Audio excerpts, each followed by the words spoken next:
കേരളത്തിന്റെ number 1 FM സ്റ്റേഷനായ club FM 104.8 ഞാൻ സിംലയാണ് നിങ്ങളുടെ കൂടെ. Good afternoon once again. ഈ അവറിൽ എന്റെ കൂടെ ഒരു ഗസ്റ്റും എത്തിയിട്ടുണ്ട്. ഇപ്പൊ കഴിഞ്ഞ ആഴ്ച റിലീസ് ചെയ്ത് യൂട്യൂബിൽ ട്രെൻഡിങ് ആയിട്ടുള്ള ഒരു ഷോർട്ട് ഫിലിം ഉണ്ട്, സൺഡേ ടീ. അതിന്റെ വിശേഷങ്ങളുമായിട്ട് സംവിധായകൻ ജെയ്സൺ ഔസേപ്പ് ഇപ്പൊ നമ്മുടെ കൂടെ ചേരുകയാണ് ക്ലബ് FMല്. ഹലോ, നമസ്കാരം. ഹായ്, നമസ്കാരം. അപ്പൊ ഈ ഷോർട്ട് ഫിലിമിന്റെ കഥ, തിരക്കഥ, സംഭാഷണം, സംവിധാനം ഒക്കെ നിങ്ങൾ തന്നെയാണല്ലേ? എന്താണ് ഈ സൺഡേ ടീ? സൺഡേ ടീ എന്ന് പറഞ്ഞാൽ എല്ലാവരും അറിയണ പോലെ ഞായറാഴ്ച ചായ. ഈ സ്റ്റോറി ബേസിക്കലി നമ്മളൊരു പെണ്ണ് കാണാൻ പോണ ഒരു സംഭവങ്ങളാണ്.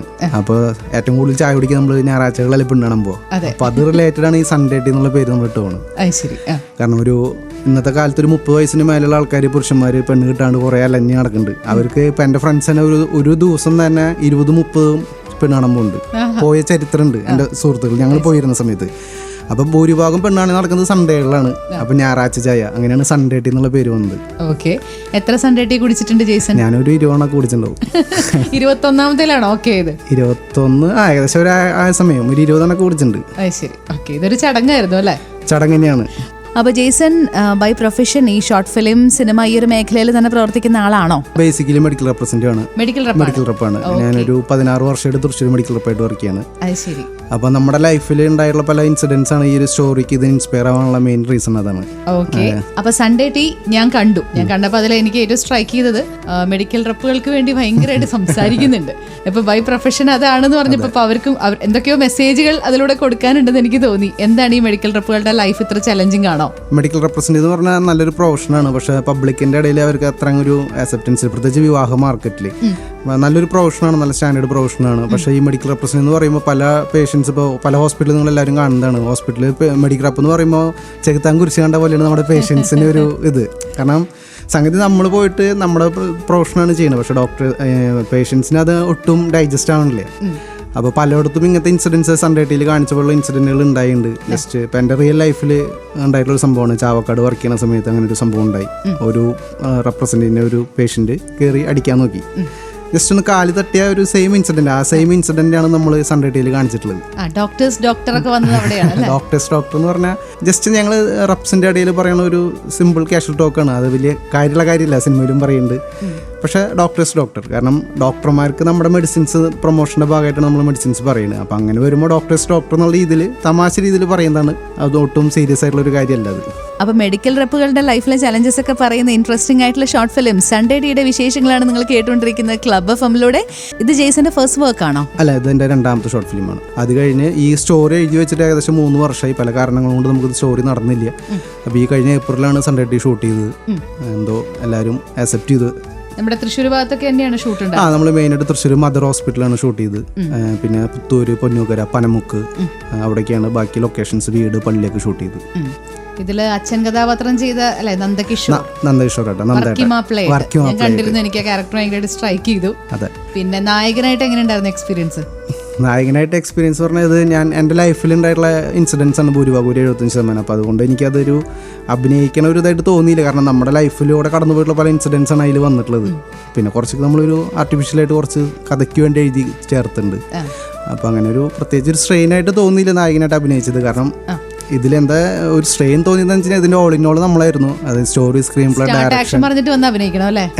അല്ല, ആക്ഷൻ അവിടെ നമ്മൾ പിള്ളേർ പറയും. പക്ഷെ നമ്മൾ ഓരോ സീൻ കഴിഞ്ഞിട്ടും പോയിട്ട് മോണിറ്ററിൽ പോയിട്ട് സീൻ നോക്കണം, ഓക്കെ ഷോട്ടാണോ, ഫോക്കസ് നോക്കണം. പിന്നെ അതിനിടയിൽ ഏറ്റവും വലിയ ചലഞ്ചിങ് ഇതിന്റെ പ്രൊഡ്യൂസർ ഞാൻ തന്നെയാണ്.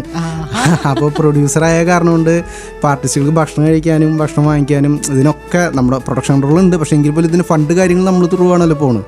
അപ്പോൾ അതിൻ്റെ ഒരു ടെൻഷൻ, പ്രൊഡ്യൂസറിന്റെ ടെൻഷൻ ഒരുപാടുണ്ടായിരുന്നു. നായകന്റെ എല്ലാവരും വെല്ലുവിളിയായിരുന്നു, പ്രൊഡ്യൂസറിന്റെ ടെൻഷനായിരുന്നു പ്രശ്നം. ഇതിൽ കൂടെ അഭിനയിച്ചിട്ടുള്ള മെഡിക്കൽ റെപ്പ് ഫ്രണ്ട്സ് ആണ്. ഹോസ്പിറ്റൽ സീനിൽ അഭിനയിച്ചിട്ടുള്ള എല്ലാവരും മെഡിക്കൽ റെപ്സ് തന്നെയാണ് ചെയ്തിട്ടുള്ളത്. ഓക്കെ, അപ്പോൾ എന്ത് പറഞ്ഞു എല്ലാവരും ഇത് കണ്ടിട്ട് ഫൈനൽ ഔട്ട് വന്നപ്പോൾ? എന്ത് പറഞ്ഞു ഫാമിലി, ഫ്രണ്ട്സ് ഒക്കെ? എല്ലാവർക്കും വളരെ നല്ല അഭിപ്രായമാണ്. കാരണം മെഡിക്കൽ റെപ്സിന്റെ ഇടയിൽ പ്രത്യേകിച്ച് നല്ലൊരു ബൂസ്റ്റിംഗ് ആയി ഒരു ഇത്. അപ്പോൾ എല്ലാ മെഡിക്കൽ റെപ്സും തീർച്ചയായിട്ടും കണ്ടിരിക്കേണ്ട ഷോർട്ട് ഫിലിമാണ് സൺഡേ ടീ എന്നാണ് ഇതിന്റെ സംവിധായകനായിട്ടുള്ള മെഡിക്കൽ റെപ്പ് തന്നെ പറയുന്നത്, ജെയ്സൺ ഔസേപ്പ്.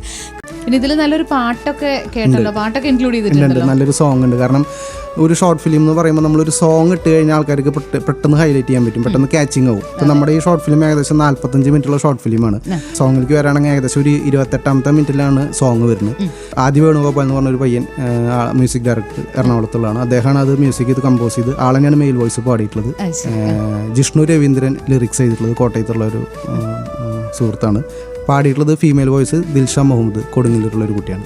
ഇതാണ് ഇതിൻ്റെ സോങ്ങിൻ്റെ ബാക്ക്ഗ്രൗണ്ടിലുള്ള ആൾക്കാർ. വളരെ നല്ലൊരു സോങ് ആണ്. അപ്പോൾ ഓൾമോസ്റ്റ് ഒരു 12-13 ഓൺലൈൻ പ്ലാറ്റ്ഫോമുകളിൽ സോങ് ഇതിനോടകം കയറി കഴിഞ്ഞിട്ടുണ്ട്.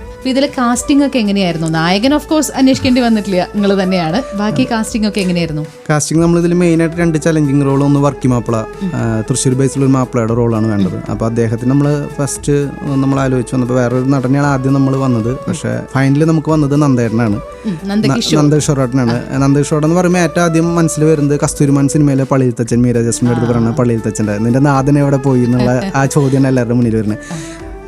വർക്കിംഗ് അപ്പോൾ അദ്ദേഹമാണ് ചെയ്തിട്ടുള്ളത്. പിന്നെ മോളിക്കുട്ടിയായിട്ടുള്ള വന്നിട്ടുള്ളത് കോട്ടയത്തുള്ള അംബ്ലി സജ്ജ് എന്ന് പറഞ്ഞൊരു ആക്ട്രസ്സാണ് മോളിക്കുട്ടി വന്നിട്ടുള്ളത്. പിന്നെ ഇതിൽ ഫീമെയിൽ മൊത്തം 4 ഫീമെയിൽസാണ് ഹീറോയിൻസ് വരുന്നത്. ഫസ്റ്റ് ഹീറോയിൻ വരുന്നത് രഞ്ജിത മുകുന്ദനാണ്, ക്ലൈമാക്സിൽ വരുന്ന അന്നയുടെ ക്യാരക്ടർ. പിന്നെ അതിനിടയിൽ അനുപമ ചെയ്തിട്ടുള്ളത് പ്രിയങ്ക എന്ന് പറഞ്ഞ കുട്ടിയാണ്. പിന്നെ ഹാപ്പി മോൾ ചെയ്തിട്ടുള്ളത് ഹെലൻ ബിജു ആണ്. പിന്നെ ബിഗിനിങ്ങിൽ വരുന്ന കുട്ടി ലിഖിത ജെയ്സൺ, എൻ്റെ വൈഫ് തന്നെയാണ് ചെയ്തിട്ടുള്ളത്. അങ്ങനെ 4 ഹീറോയിൻസ്. ചിത്രമായിരുന്നു അപ്പോൾ. കുടുംബ ചിത്രം എന്ന് തന്നെ പറയാം. പിന്നെ ഇതില് കാസ്റ്റിംഗിൽ പറയുകയാണെങ്കിൽ സത്യേട്ടൻ, ബ്രോക്കർ സത്യന് കല്യാണം മുടക്കിയുടെ വേഷം. ബിൻസി, ബ്രോക്കർ ബിൻസി, അതായത് റിൻസി ആയിട്ട് വന്നിട്ടുള്ള ബ്രോക്കർ ബിൻസി എന്നാണ് ചേച്ചിയുടെ പേര്. പിന്നെ അതുപോലെ ആ വലിയ വീട്ടിലെ അമ്മച്ചി മാർഗ്രറ്റ് ബാബു. ലാസ്റ്റ് ഒരു മാഷ് വരുന്നുണ്ടല്ലോ, അദ്ദേഹം റോബർട്ട് ആലുവ. അദ്ദേഹം ഒരു ഫിലിം സ്റ്റാറാണ്, ആന്റണി മാഷായിട്ട് വന്നിട്ടുള്ളത് റോബർട്ട് ആലുവ. പിന്നെ ജിമ്മന്റെ ക്യാരക്ടറിൽ ഇതിൽ ജോബി എന്ന് പറഞ്ഞ ആളാണ് ചെയ്തിട്ടുള്ളത്. ആളും മെഡിക്കൽ റെപ്രസെന്റേറ്റീവ് ആണ്. പിന്നെ ആ മുസ്ലിയാർ സാജിദ് റഹ്മാൻ, അദ്ദേഹം ഒരു മെഡിക്കൽ റെപ്പ് തന്നെയാണ്. അങ്ങനെ ഒരുപാട് മെഡിക്കൽ റെപ്സ് ഇതിൽ ഇൻവോൾവ് ആണ് ക്യാരക്ടറിൽ. അതുപോലെ കാസ്റ്റിംഗിൽ റാഫി സരിക, അദ്ദേഹം വളരെ തങ്കച്ചന്റെ വേഷം ചെയ്തിട്ടുള്ള റാഫി സരിക, അദ്ദേഹം അത്യാവശ്യം ഫിലിമിലൊക്കെ അഭിനയിക്കുന്ന ഒരാളാണ് റാഫി സരിക. അപ്പോൾ ഒരുപാട് പേരിലേക്ക് ഈ ഷോർട്ട് ഫിലിം എത്തിയിട്ടുണ്ട്. ഇനിയും കാണാനിരിക്കുന്നവരോട് എന്താണ് ആസ് എ ഡയറക്ടർ പറയാനുള്ളത് സൺഡേ ടീയെ കുറിച്ച്? ആസ് എ ഡയറക്ടർ ഇത് നിങ്ങൾക്ക് വേസ്റ്റ് ആവില്ല. നിങ്ങൾ 45 മിനിറ്റ് നിങ്ങൾ സ്പെൻഡ് ചെയ്യുന്നുണ്ടെങ്കിൽ നിങ്ങൾക്ക് അത് പടം കണ്ടു കഴിയുമ്പോൾ വളരെ നല്ലൊരു ഔട്ടാണ് നിങ്ങൾക്ക് കിട്ടുന്നത്. ഒരു സിനിമ കണ്ട ഫീൽ എന്നാണ് എല്ലാവരും പറയുന്നത്. ഒട്ടും ലാഗ് ഇല്ലാണ്ട് കാണാൻ പറ്റിയൊരു സിനിമയാണ്. അപ്പോൾ സൺഡേ ടീ എല്ലാവരും കാണുക, സപ്പോർട്ട് ചെയ്യുക, ലൈക്ക് ചെയ്യുക, കമൻറ്റ് ചെയ്യുക, ഷെയർ ചെയ്യുക. അപ്പോൾ thank you Jason. Thank you for coming. Thank you.